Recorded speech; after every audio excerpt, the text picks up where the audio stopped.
अस्तु नमो नमः स्वागतं सर्वेषां मङ्गलश्लोकेन आरम्भः। ॐ ब्रह्मा रुद्रकुमारः हरिवरुणयमाः वह्निरिन्द्रकुबेरः चन्द्रादित्यौ सरस्वत्युदधियुगनगाः वायुरुर्विभुजङ्गाः सिद्धानद्योष्विनौ श्रीः दितिरदितिसुताः मातरश्चण्डिकाद्याः वेदास्तीर्थानि यज्ञाः गणवसुमुनयः पान्तु नित्यं ग्रहाश्च मनवे वाचस्पतये शुक्राय पराशराय ससुताय चाणक्याय च विदुषे नमोऽस्तु नयशास्त्रकर्तृभ्यः सकलार्थशास्त्रसारं जगति समालोक्य विष्णुशर्मेदं तन्त्रैः पञ्चविंशतिचकार सुमनोहरं शास्त्रम् अनुवर्तयामः अस्माकं पठनं। यथा भवन्तः जानन्ति एव, सोमिलकः नाम कौलिकः वसति स्म। एतत् कूर्मः वदति। मन्तरकः नाम कूर्मः हिरण्यकं वदति, अरण्ये वासं करोतु, चिन्ता मास्तु, धनविषये चिन्ता मास्तु इति वदति। अर्थस्य उपार्जनं कृत्वा नैव भोगं समश्नुते। कथमेतत्? धनं तु सम्पादयामः, परन्तु तस्य अनुभवं वा भोगं वा किमर्थं वयं न अनुभवामः, न समश्नुते भोगम् इति प्रश्नः अस्ति। यथा अरण्यं महत् आसाद्य धनं सम्यक् उपार्ज्य अपि मूढः सोमिलकः कथं तस्य भोगं न अनुभवति धनस्य इति आश्चर्यं। तदेव मन्त्रकः हिरण्यकं वदति। किं तत्? कस्मिंश्चित् अधिष्ठाने सोमिलकः नाम कौलिकः वसति स्म। स च अनेकविधपट्टरचनारञ्जितानि वस्त्राणि, रचना डिज़ैन् रञ्जितानि colourful different and variety of design and patta is vastra. तत्र पार्थिवोचितानि महार्हाणि महार्गाणि high quality पार्थिवोचितानि सदैव वस्त्राणि उत्पादयति। परन्तु तस्य च अनेकविध पट्टरचना डिज़ैन् निपुणस्य तस्य न भोजनाच्छादनाभ्यधिकं किंचित धनम अधिकं संपद्यते इति आश्चर्यं। कथम अपि अर्थमात्रम् अधिकं न संपद्यते। कस्मात् अधिकं? भोजन आच्छादनात्। भोजनाच्छादन परिमितमेव तस्य धनं संपद्यते। परन्तु अन्ये सामान्य कौलिकाः धन कनक समृद्धा वाहन भवन समृद्धाः भवन्ति। तत्र कथमेतत् इति तस्य विषादं भवति। इत्युक्ते अन्ये कौलिकाः सामान्याः स्थूलवस्त्रसम्पादनविज्ञानेन, not fancy design, just a plain cloth, just build some cloth and sell. But they were, why is it they are very rich than him is the question that he is wondering. महर्दि सम्पन्नाः ते अतीव धनसम्पन्नाः भवन्ति। तान् अवलोक्य स्वभार्यामाह, प्रिये पश्य एतान् स्थूलपट्टकारकान्। यद्यपि स्थूल न तु सूक्ष्म अनेक विध पट्टरचना निपुण स्थूलपट्टकारकान् कथं ते धन कनक समृद्धान् भवन्ति। मम किमर्थं तादृशं धनस्य वा भोगस्य वा अनुभवं नास्ति। अतः तत् अधारणकं मम एतत् स्थानमेव मम सम्यक् नास्ति। धनविषये वा अर्जनविषये वा ये तावत् अर्जयामि तेन भोगः भवति धनस्य इति चिन्तयामि। तद् अन्यत्र उपार्जनाय गच्छामि। सा प्राह, इत्युक्ते भार्या प्राह, भोः प्रियतमा, मिथ्या प्रलपितम् इति वदति। मिथ्या प्रलपितम् एतत् यत् अन्यत्र गतानां धनं भवति इति। स्वस्थाने न भवति धनम्, अन्यत्र गतानामेव धनं भवति इति मिथ्या प्रलपितम् इति वदति। एतत् वयं पठितवन्तः गतवर्गे। उक्तं च उत्पतन्ति यदाकाशे निपतन्ति महीतले पक्षिणां तदपि प्राप्य न आदत्तम् उपतिष्ठति इति वदति। नाम here there is something profound here. न हि भवति यन्न भाव्यं भवति च भाव्यं विनापि यत्नेन करतलगतमपि नश्यति यस्य तु भवितव्यता नास्ति. This is what she says, Bharya. Whatever you get, you get. Whatever you don't have in your bhagyam, you won't get it. Whatever the luck you have, you get. Prayatnena vina api, you will get it, is what she says. Both of them now argue with two opposite, like how Vishnu Sharma, author, puts us in the two edges of the river and the flow of the knowledge takes place in the middle. He puts two opposite banks for us. So now that story, two of these couple do the same thing. His strategy is this for us most of the time. So that's what it begins now. Praptya na adattam upatishtati. This is the word we want to dive a little deeper. पूर्वजन्मनि यत् प्राप्तिः भवति इत्युक्ते कर्म पूर्वजन्म कर्म कृतम् इति भवति पुण्यपाप तादृश बैंक बैलेन्स् भवति किल पुण्यपाप तत् तत्र किं भवति प्राप्तिः भवति प्राप्त्या न आदत्तं नादत्तम् उपतिष्ठति यत् दत्तम् अस्ति तदेव उपतिष्ठति न आदत्तं न उपतिष्ठति whatever we are not deserving it won't stay with us is what she says. Whatever we deserve is staying with us, don't worry, is what she says. Now उत्पतन्ति यद् आकाशे निपतन्ति महीतले पक्षिणां तदपि iti, this is another one. So how come like yatha denu sahasreshu also next shloka is there, how that karma follows the individual kartaram anugacchati, that also we have seen in the last class. Now here what is the meaning of utpatanti akashe nipatanti mahitale is I want to elaborate that little bit.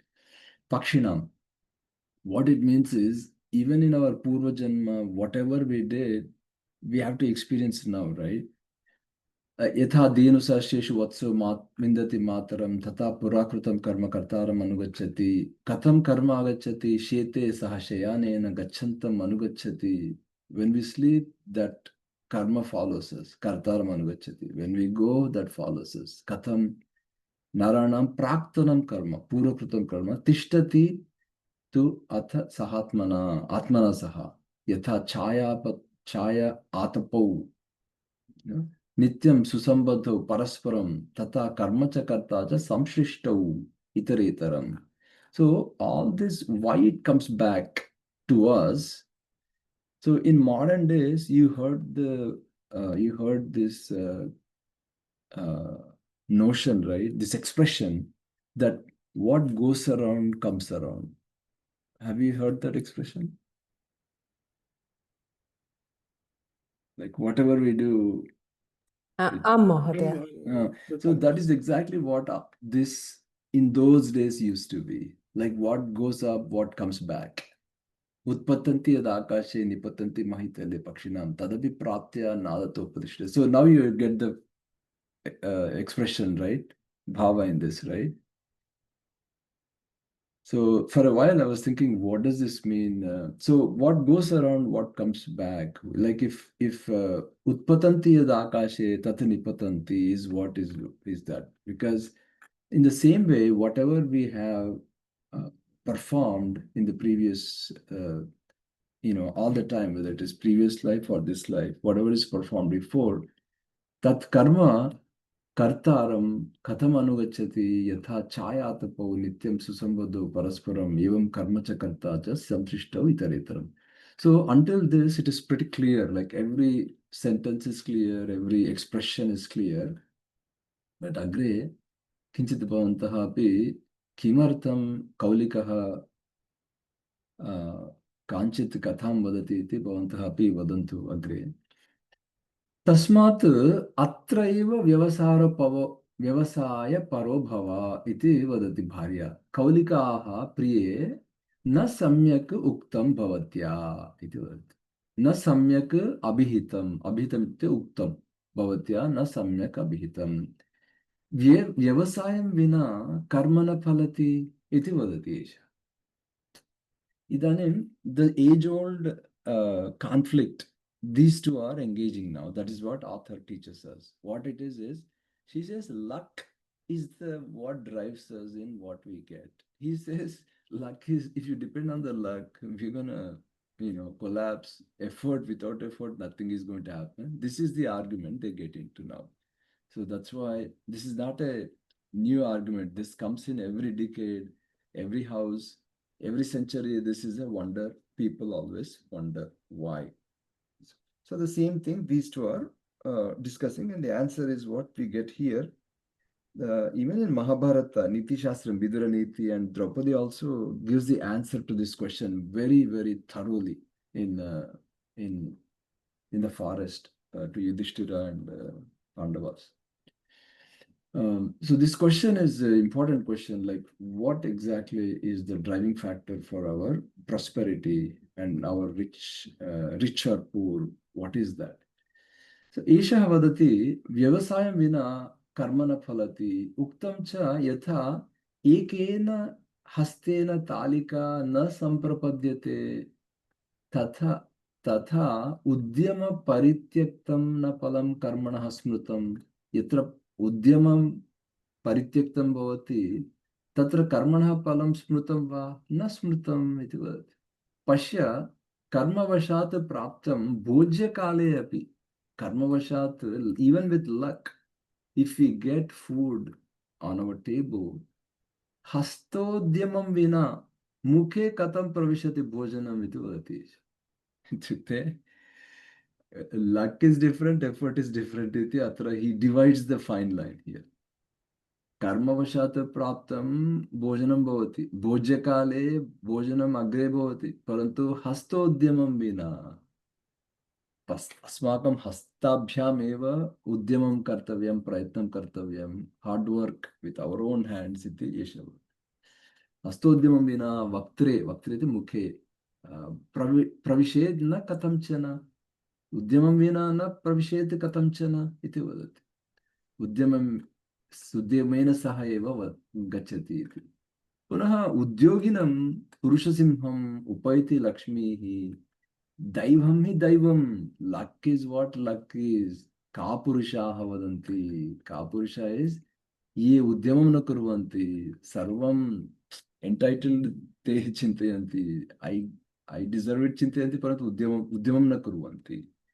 तथा पुनः कुर्मः अग्रे कदाचित् इति कुर्वन्ति, चिन्तयन्ति, परन्तु प्रयत्नं न कुर्वन्ति। कापुरुषाः ते एव वदन्ति luck is what luck is, दैवं हि दैवतम् इति ते। इदानीम् उद्योगिनः किं कुर्वन्ति? दैवं निहत्य परित्यज्य पौरुषम् आत्मशक्त्या कुरु। So that is what they do. दैवं निहत्य परित्यज्य पौरुषम् आत्मशक्त्या कुरु। यत्ने कृते, यदि प्रयत्ने कृते न सिद्ध्यति चेत् अत्र दोषः कः इति। परन्तु प्रयत्नं न कुर्मः चेत् तत्र निन्दा भवति, दोषः भवति, सर्वविधम् अनर्थकं भवति, तत्र कोलाहलं भवति, किमर्थं न प्रयत्नं कृतवान् इति सर्वत्र दोषः भवति, उपालम्बः, निन्दा इत्यादि सर्वं। पुनः एतत् प्रसिद्धम्, एतदपि भवन्तः जानन्ति एव, प्रसिद्धम् एतत् एतत् त्रयमपि भवन्तः जानन्ति एव, सुभाषितानि एतानि। उद्यमेन हि सिद्ध्यन्ति कार्याणि न मनोरथैः, न हि सिंहस्य सुप्तस्य प्रविशन्ति मुखे मृगाः इत्यपि भवन्तः जानन्ति। उद्यमेन विना राजन्, एतत् विदुरस्य विदुरस्य श्लोकम् एतत्। यतोहि धर्मराष्ट्रम् उद्दिश्य वदति राजन् इति। अतः अत्र एषः वदति, this is all copy paste, because शास्त्रम् is always same thing in our olden days. Like Shastram was always the same thing, whether it's said by parampara, or they can be copy pasted because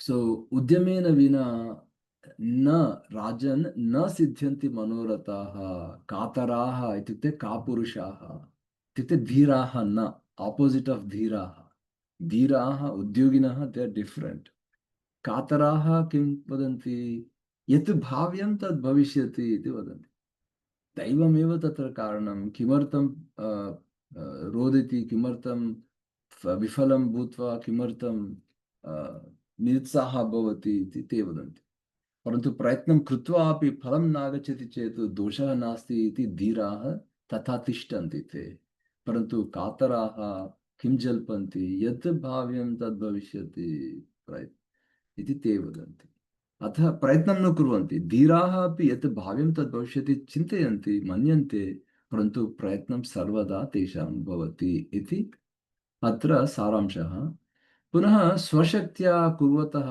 कर्म न चेत् सिद्धिं प्रयच्छति कर्म यदि सिद्धिं न ददाति स्वशक्त्या कुर्वतः कर्म तथा भवति चेदपि स्वशक्त्या कर्म कुर्वतः यदि सिद्धिं न प्रयच्छति तत्र न उपालभ्यः तत्र निन्दा किमपि न भवति उपालभ्यः न भवति न निन्द्यः इति पुमान् तत्र दैवान्तरितपौरुषः पौरुषं कदाचित् दैवान्तरितं भवति दैवेन उपगतं भवति परन्तु प्रयत्नेन एव सन्तुष्टाः भवन्ति धीराः यदि प्रयत्नं न भवति चेत् तत्र निन्दा भवति इति एतावत् पर्यन्तं वयं दृष्टवन्तः गतवर्गे इदानीम् अग्रे गच्छामः तत् मया अवश्यं देशान्तरं गन्तव्यं यथा अमेरिका दूरं दूरं महा वर्धमानपुरं like just like America like that we have to go is what he says तन्मया तत्रैव बहु दूरं न तत्रैव देशे एव अन्तरं तत्र देशान्तरम् इत्युक्ते अन्यत् देशान्तरं गन्तव्यम् इति निश्चित्य कुत्र गतः सः एकः वर्धमानपुरं नगरम् इति एकमस्ति सो शृण्वन्ति किल सः कुत्र गतः इदानीं वर्धमानपुरं नगरं वर्धमानपुरं गतः सः तत्र च वर्षत्रयं स्थित्वा अतीव कष्टं कृत्वा किम् उपार्जनं करोति सः सुवर्णशतत्रयो उपार्जनं करोति बहु धनम् उपार्जनं करोति अहं डालर् मध्ये इक्वलेण्ट् न जानामि परन्तु सुवर्णशतत्रयोपार्जनं कृत्वा भूयः इदानीं बहु धनं सम्पादयति किल स्वगृहं प्रस्थितः इदानीं यदा स्वगृहं प्रस्थितः अथ अर्धपथे इत्युक्ते मार्गमध्ये गच्छतः गच्छन् भवति सः गच्छन् भवति तस्य गच्छतः कदाचित् अटव्याम् इत्युक्ते तस्मिन् वने पर्यटतः भगवान् रविः इत्युक्ते सूर्यः भगवान् रविः अस्तम् उपागतः यदा मार्गमध्ये सः गच्छन् अस्ति सः कदाचित् अटव्यां पर्यटन् भवति अटव्यां भगवान् रविः अस्तम् उपागतः तस्मिन् समये तदा एषः असौ कौलिकः किं चिन्तयति व्यालभयात् इत्युक्ते क्रूरमृगभयात् वने अटवी मध्ये क्रूरमृगाः भवन्ति किल स्थूलतरवटस्कन्धम् आरोहति स्थूलवृक्षं वट इत्युक्ते वटवृक्षं तस्य स्कन्धः भवति वटस्य वृक्षस्य स्कन्धः भवति स्कन्धम् आरुह्य बहु स्थूलवृक्षं यत्र सम्यक् भवति न आगच्छन्ति क्रूरजन्तवः भूमौ अतीव अपायः भवति किञ्चित् सम्यक् इनोवेटेड् पोजिशन् मध्ये किञ्चित् भयं न भवति एवं व्यालभ्याति सः किं कृतवान् स्थूलतरवृक्षं दृष्ट्वा वृक्षस्य स्कन्दम् आरुह्य यावत् प्रसुप्तः इदानीं तत्र शयनं कर्तुं योग्यं भवति स्थानं तत्र वनमध्ये अटवी मध्ये यावत् प्रसुप्तः इत्युक्ते शयनं करोति तावत् तावत् निशीथे रात्रौ निशीथे इत्युक्ते रात्रौ स्वप्ने किं पश्यति सः स्वप्ने किं पश्यति द्वौ पुरुषौ कथं ते स्तः इत्युक्ते रौद्र आकारौ भयङ्कराकारौ द्वौ पुरुषौ परस्परं प्रजल्पन्तौ प्रजल्पन्तौ सः अशृणोत् शृणोति अशृणोत् लङ्लकार प्रजल्पन्तौ अशृणोत् प्रजल्पन्तावशृणोत् प्रजल्पन्तौ अशृणोत् सः शृणोति द्वौ पुरुषौ रौद्राकारौ परस्परं प्रजल्पन्तौ सः शृणोति स्वप्ने एतत् तत्र एकः पुरुषः आह भोः कर्तः अत्र कर्त्रधिष्ठान देवतारूपम् एकस्य पुरुषस्य कर्म adhisthana devata. So in universe there is an entity. All doers will rewarded by certain entity in the universe. Tadeva kartra adhisthana devata saheva. इदानीं कर्माधिष्ठान देवता कः चेत् all actions performed in the universe will have certain consequences now. So what is that phenomenon that is the responsible for all the actions that are having consequences? So that is the conversation here. So there is something in this universe, the two entities that are responsible for all the doers are doing something. There's one entity that rewards that doership. That is why. And then there's another entity which is all actions are performed. But so, and that those consequences, there's then one other entity. So that is the discussion of these two entities in this universe is what is the amazing, Vishnu Sharma teaches us how the universe functions. Through the story, he teaches us. Very, very profound, this part of the story. So, karma adhisthana devata purushaha, the actions responsible, the one who is responsible for the action, that person will ask, boho kartaha, the other entity in his dream, boho kartaha, tvam kim samyak na vetsi, means why don't you understand? Tvam kim samyak na vetsi, why don't you properly understand? Samyak is properly. Why don't you properly understand?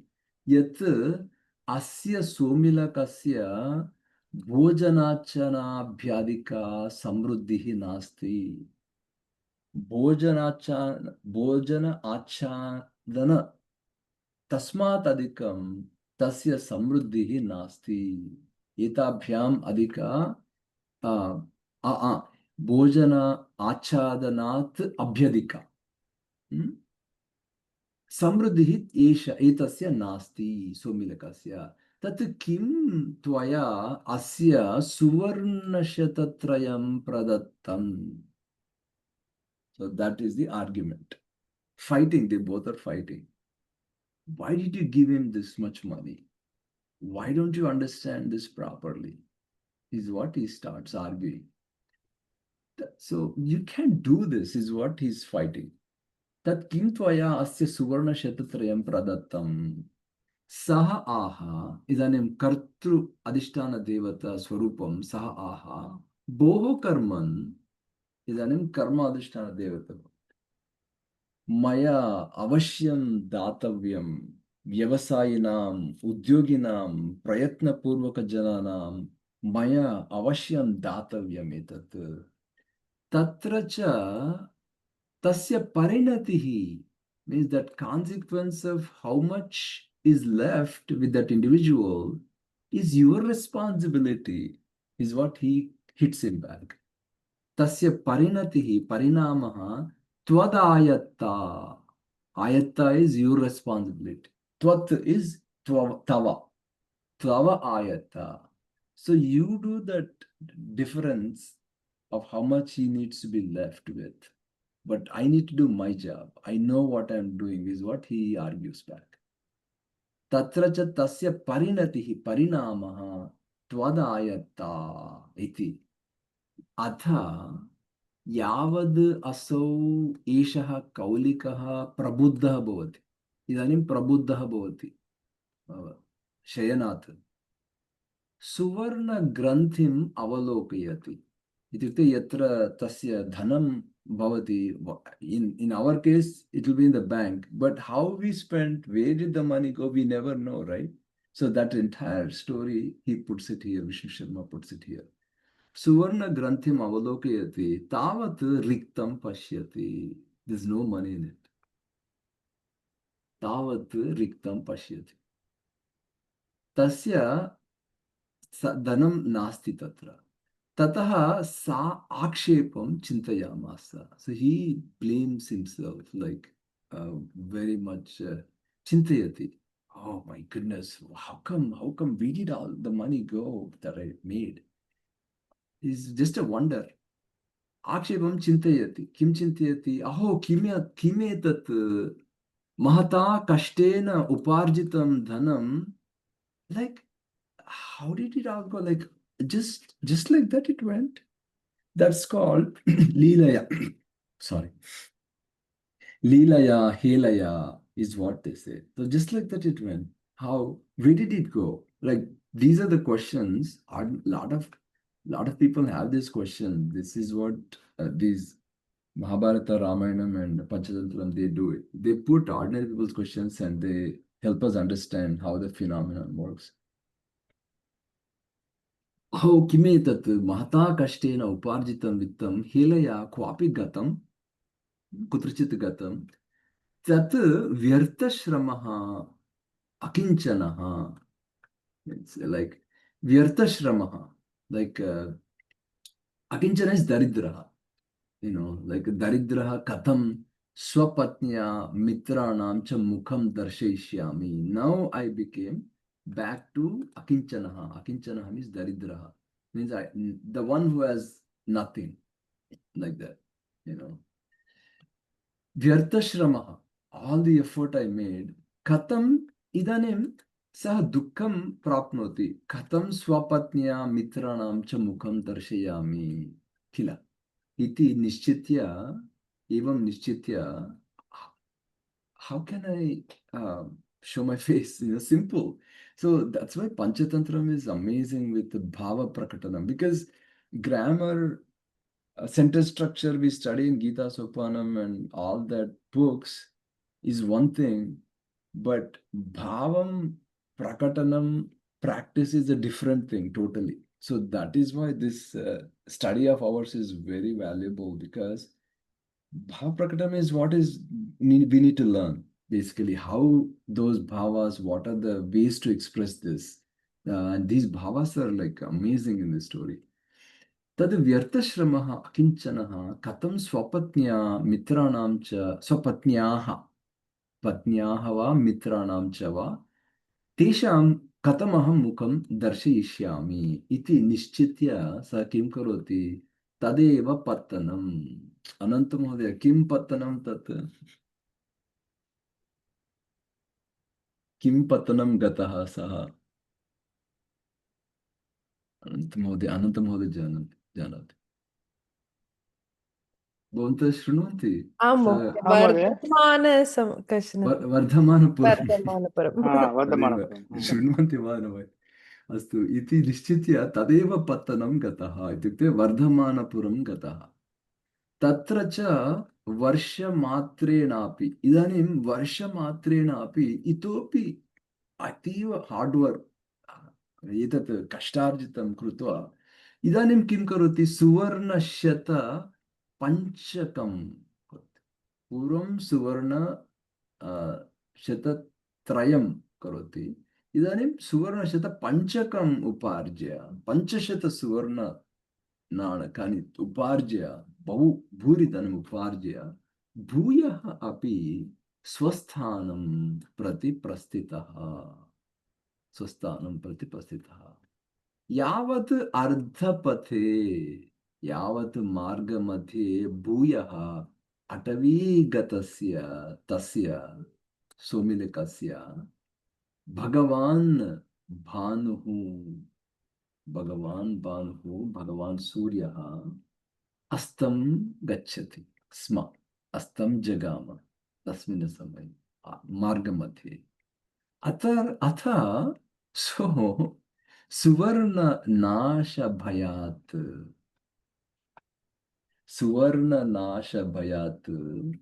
सुश्रान्तः अपि अतीव श्रान्तः अपि सः सुश्रान्तः इत्युक्ते सुष्ठु श्रान्तः अपि न विश्राम्यति इदानीम् अहं न स्वपिमि इति चिन्तयति अहं न शयनं करोमि इति न विश्राम्यति केवलं लाङ्गिङ्ग् भवति गन्तव्यमेव शीघ्रं गन्तव्यमेव इति कृतगृहोत्कण्ठः उत्कण्ठः इति so much longing to get out of here and get there to home कृतो गृहोत्कण्ठः कृतनिश्चयः इत्युक्ते गृहं गच्छामि इति निश्चयः गृहोत्कण्ठः इति लाङ्गिङ्ग् टु गो टु होम् सत्वरं व्रजति is running no sleeping afraid of the loss again. Suvarna Nasha Bhayatu Sushrantopi. How beautiful this narration, no? This bhavam. It's just amazing how little sentences they put together and put so much impact in it. You know, Kevalam, this Utkanta is the word that is very powerful. Like how much, if you long for something, like somebody, if you meet beloved ones, crying and hugging, that also is Utkanta. So that is Utkanta, that longing. Satwaram Rajati. Atrantare, so during that instance, Dvau Purushau Tadrushau. So that Bhayankaro Tadrushau Drushti Deshe means right in front in the Margam.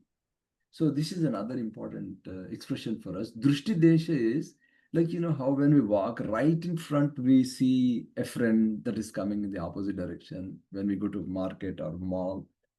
So that is what this is. This is a good expression. Drushti Deshe Marge, Drushti Deshe Samagachantau Dvau Purushau Samagachantau Jalpantau Cha Shrunoti. Is this the good news or bad news? What do you guys think? Tatra ekaha praha boho kartaha kim tvaya etasya suvarna shata panchakam pradattam tat kim na vedsi. Why don't you understand this? Why don't you get it? Tat bhojanachadana abhyadikam asya kinchit nasti. किंचिदपि नास्ति किंचित् नास्ति यत् भोजनाच्छादनाभ्यादिकं भोजनाच्छादनात् अभ्यधिकं किंचिदपि अस्य नास्ति इदानीं कर्तृ अधिष्ठानदेवतावती भोः कर्मन् मया अवश्यं देयं दातव्यं व्यवसायिनां ये प्रयत्नं कुर्वन्ति they need to be rewarded. That is how the design of this phenomenon in the universe is. Tasya parinamaha, that consequence of how much stays, how much does not stay, is your phenomena, the phenomenon of the actions in the universe. Tasya parinamaha twadayataha, it's your responsibility. Tat kim mam upalambhayasi nindam kimartam karoti mam iti vad. Mama nindam kimartam karoti. Why you attacking me like that? So with all this, so that fighting they are doing now again. tat kim mam upalambayasi. Tat shrutva somi. It's like it's all your fault. That is how the argument goes between the two. So that is what is upalambayasi, is finding fault and blaming. So blaming is what is upalambayasi. Why are you blaming me? Is what you do your job. I did my job. Why are you blaming me? And it's your responsibility how much is left with. So that is how the blame game goes between the two. Upalambayasi is that is exactly what. तच्छ्रुत्वा सोमिलकः यावत् इदानीं तत् शृणोति किल सोमिलकः तत् श्रुत्वा सोमिलकः यावत् ग्रन्थि that that opening that whatever is inside, now he opens it, granthim avalokayati. Granthim is that sanchikam petikam va avalokayati tavat suvarnam nasti. Where did it go? Where did all the money I made go? It's the usual expression we all have.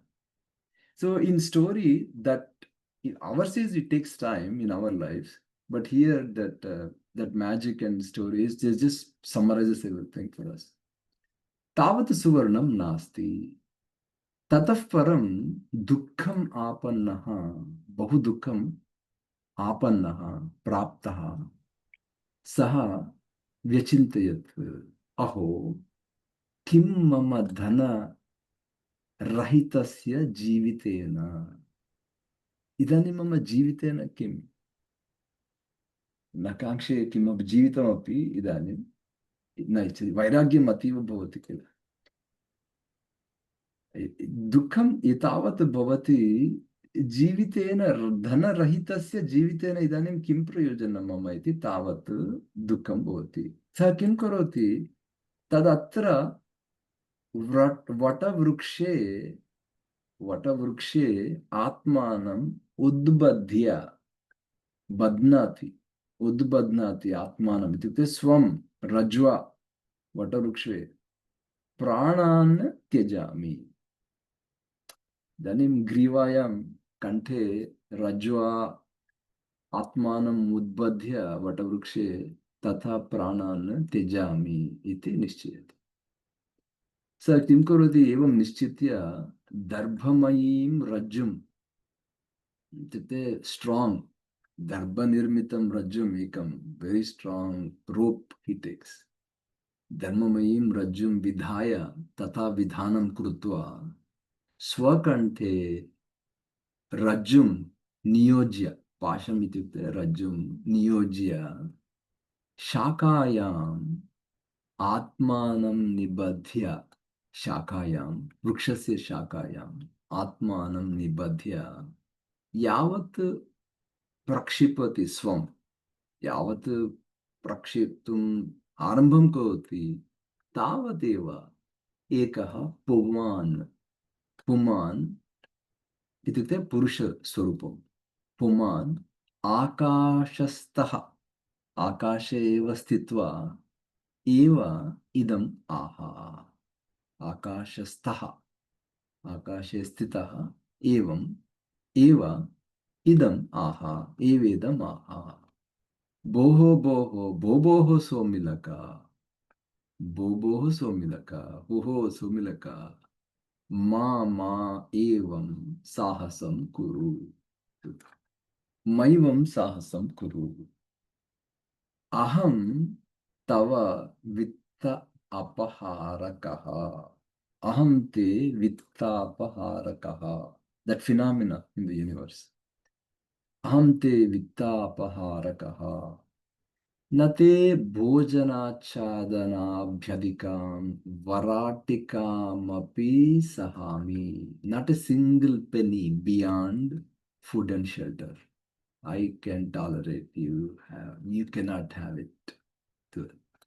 Nate natava bhojanachadanaabhyadikam varatikam api. Not a single penny. Na sahami. It's not possible for you.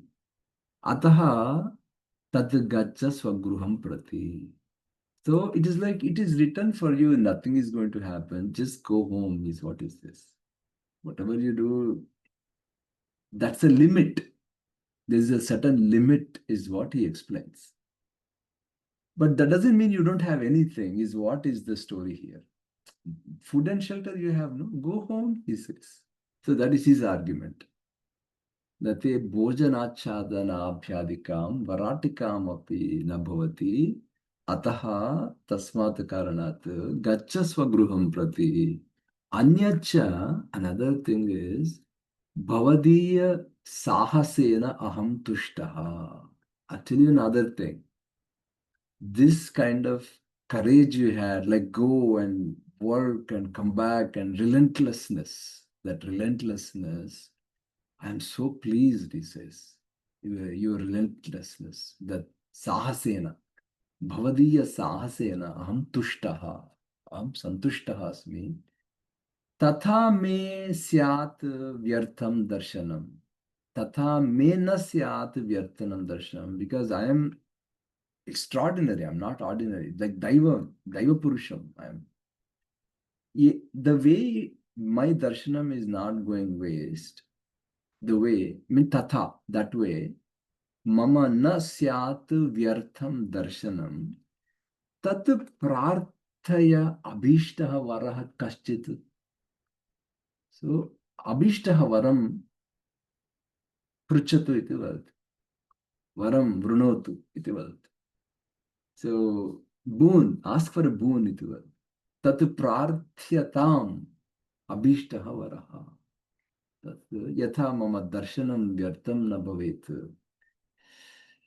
Tat prarthyatam abhishtaha varaha kaschit. So what will he ask?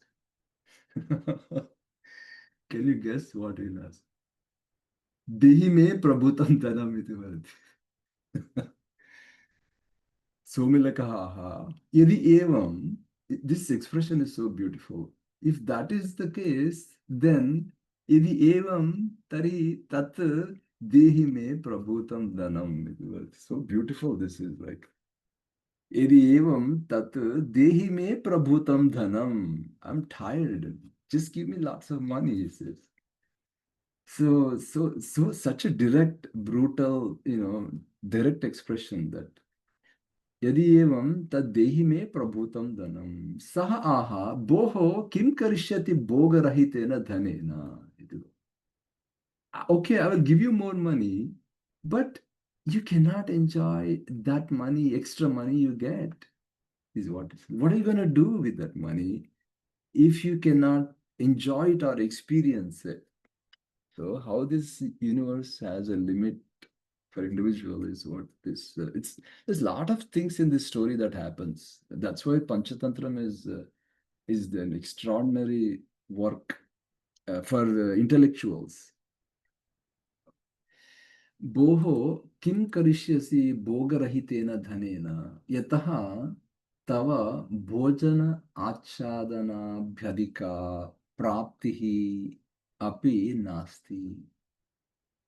Tava bhojana achadana abhyadika praptihi, abhyadika samruddhihi, abhyadikam dhanam nasti.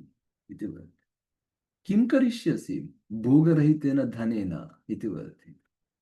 Idanim, here he says a reverse logic. It is so funny how he says this reverse logic. Bhogarahitena dhanena kim prayojanam idati. Kim taya kriyate lakshmiya ya vadhuriva kevala ya na veshya iva samanya patikaihi upabhujyate. Dhanam yadi lakshmiya itukte dhanena वधूरिव केवला वधूः किं करोति एकं पुरुषमेव सेवां करोति एकः पुरुष एव तया सा भोगम् अनुभवति परन्तु वेश्या किं करोति सामान्य इत्युक्ते सर्वेषामपि पतिकैः अपि सामान्यरूपेण भोगम् अनुभवति पतिकाः सर्वे अपि अनुभवं kurvanti samanyati, equal to all. Vesha is equal to all. So dhanam also is equal to all it should be. Why one person only should enjoy all the money? But it is a reverse logic. Like Lakshmi vadhuriva katam bhavati veshayo na bhavitavya iti tatha vadati saha. Asian. So it's a reverse logic, but then it's a wonder how they construct such kind of shlokas. Kim taya kriyate dhanena ya vadhuriva kevala yana veshya iva samanya patikaihi upabhujyate. Travelers and people in general. Kim taya kriyate lakshmiya ya vadhuriva kevala yana veshya iva samanya patikaihi upabhujyate. Somilakaha. Okay, यद्यपि तस्य धनस्य भोगः नास्ति तथापि ददातु इति. Even though I don't enjoy extra money you're giving, even then give it to me, is what it says. Amazing this story is like. Somilakaha यद्यपि तस्य धनस्य भोगो नास्ति तथापि तत् भवतु उक्तं च कृपणः अपि अकुलीनः अपि सज्जनैः वर्जितः अपि सेव्यते स नरः लोके यस्य स्यात् वित्त संशयः. The person who has money, even though that person is a miser, even though that person comes from the bad background, even though that person has no good people around that person, sada loke sevyate sahanaraha. That person is always praised and worshipped. That is the way the world is, he says. That's why give me the money, he says. धनस्य भोगो नास्ति चेत् तथापि तत् भवतु कृपणः अपि अकूलिनः अपि सज्जनैः वर्जितः अपि नरः तादृशः नरः लोके सः नरः सेव्यते लोके कस्य यस्य स्यात् वित्त संशयः. The one accumulates the money is always respected. It doesn't matter who it is, iti varta. That is the meaning of it. It doesn't matter who it is, Krupana va, Sajjanahi varjita va, Sada sevyate sa naraha. Adaha danam, dehi me danam prabhutam. That is his thing. Dehi me prabhutam dhanam is what it is. Dhanasya bhogo nasti chetapi tathapi bhavatu dhanam. So here he tells a story. You all have to tell me by next class why he tells this story.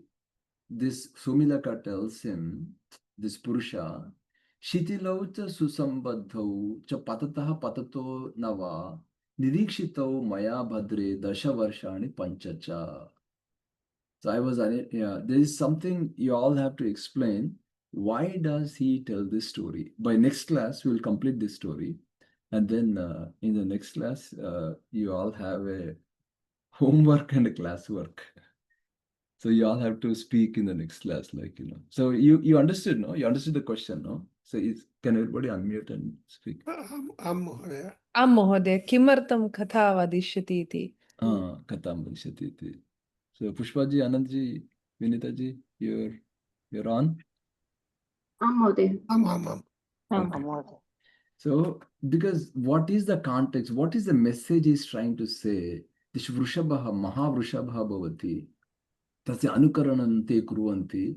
Dasha varshani. But the entire story is clear. But why he narrates the story is what you have to mention. What is the story is clear. But why? What is the context? What is the message he is giving to this Purusha is what is the question. So, kasminschit adhisthane tikshna vishano nama mahavrishabha prativasati sma. From there, we'll study the next class. Then Mangala Shlokena.